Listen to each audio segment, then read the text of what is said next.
September 6th, 1996. Tupac Shakur is the most successful hip-hop artist in the world.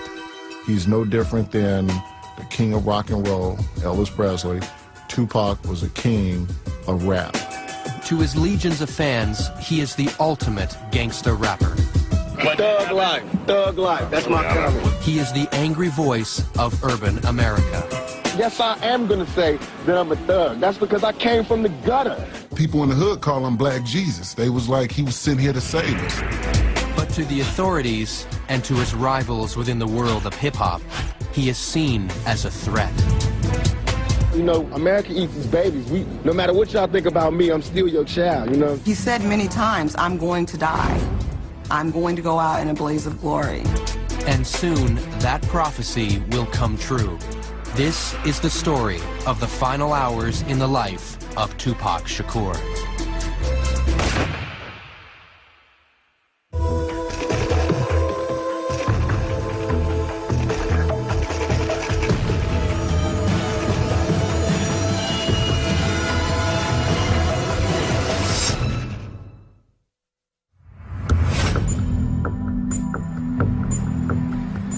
Los Angeles, California, September 6th, 1996.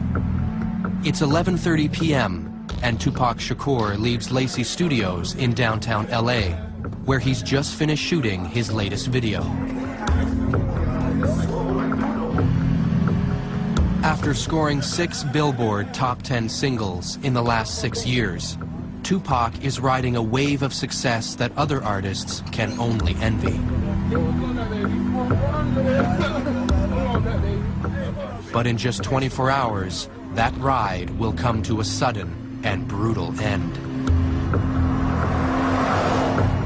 After driving to his mansion in the LA suburb of Calabasas, Tupac, exhausted from the video shoot, steals a few hours' sleep.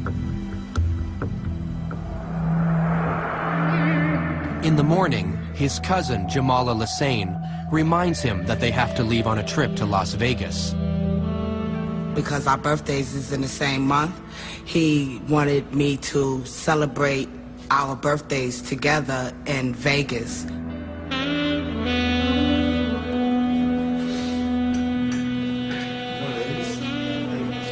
Tupac is going to Vegas to catch a boxing match and then play at a local club. With him is his live-in girlfriend, Kidada Jones, daughter of legendary record producer Quincy Jones.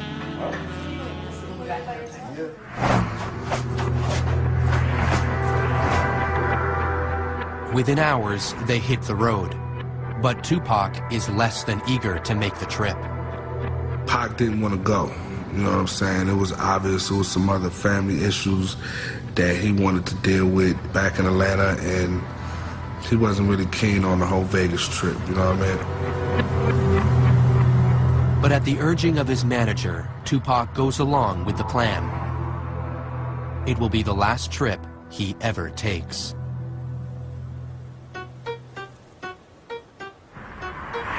Five years earlier, back in 1991, the only plan for Tupac Shakur was making it to the top in the competitive world of hip-hop. And with his first album, Tupacalypse Now, Tupac was well on his way. From the start, he forged a powerful bond with his fans, rapping about the cold reality of life on the streets. When he put that pen to paper and he opened up his mouth on that mic, it was just, you know, God had to be working. It seemed like every song he wrote, his life was coming out. Like it was just taking the blood out of him. They got little Italy, little everything. They don't have a little Africa, they got the ghetto. And we think that that's ours. That's not even ours. That's just what was left over. His songs stood up for the powerless, the poor, the forgotten, those with no political voice in society. In 1994, Shakur clearly spelled out his philosophy in an album entitled Thug Life. But he wanted the ones who didn't think nobody gave a to see that he gave Thug Life, the hate you gave little infants. Everyone. Thug Life isn't just something for me. Thug Life is for you too. Anybody It's all the that society throws at you. Thug life is about choices. When you make the wrong choices, you end up in a life that you don't really want to be in. And that's what thug life is, against all odds. I'm gonna still make it. Tupac even had his political creed etched onto his skin. And all his tattoos meant something.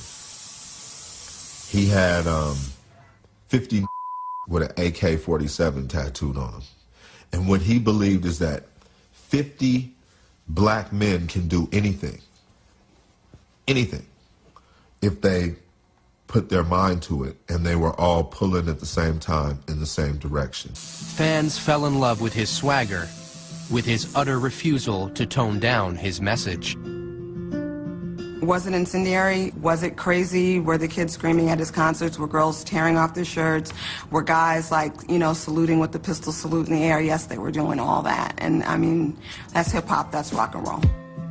Tupac's appeal went way beyond the ghetto, pulling in white, middle-class suburban kids who enjoyed the danger he brought from the other side of the tracks. Whether it was his energy or, you know, his force or his excitement or, you know, whatever it was, I believe that he connected with men and women and black and white and old and young. He always kind of had this ideology that he didn't need a record label. He didn't need the movies.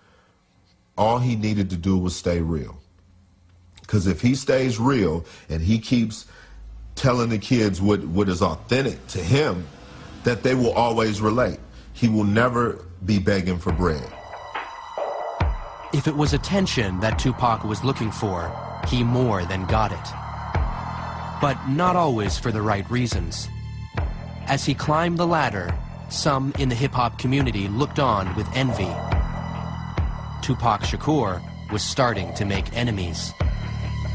Hip-hop is about competition and about, you know, I'm better than you, and, you know, I get more chicks than you, and it's very competitive, almost like a sport. Then you have these, you know, these huge egos working against each other. It's a recipe for destruction. And soon, rap's obsession with rivalry and violence will hit the glitzy streets of Vegas, and someone will overthrow its reigning king.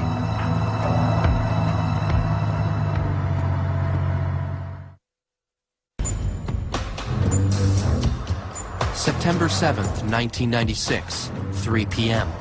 Tupac Shakur has arrived in Las Vegas, Nevada, where he's scheduled to watch a boxing match and perform at a local club.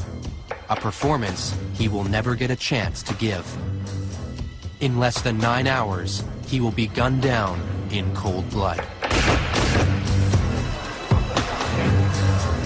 After leaving his girlfriend and cousin behind at the hotel, Tupac kills time before the boxing match by hitting the casino tables. At his side is his trusted bodyguard, Frank Alexander. We get over to the MGM, and he's gambling again on the crap table, and he's winning. He's winning big. He's doing really well. Yeah, I remember when we got to Vegas, I think Pac had about 10 grand in his pocket, and it was burning a hole in his pocket. He was trying to get rid of it as fast as he could.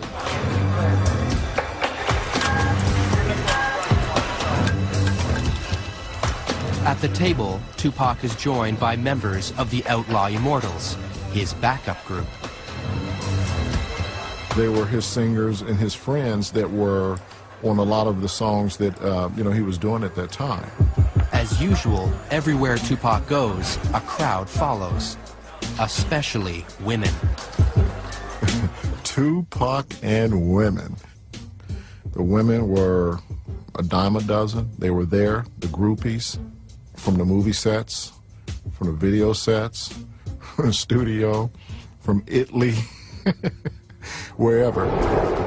In the casino, as in life, Tupac plays for high stakes. Riding high in the charts, he can afford to gamble.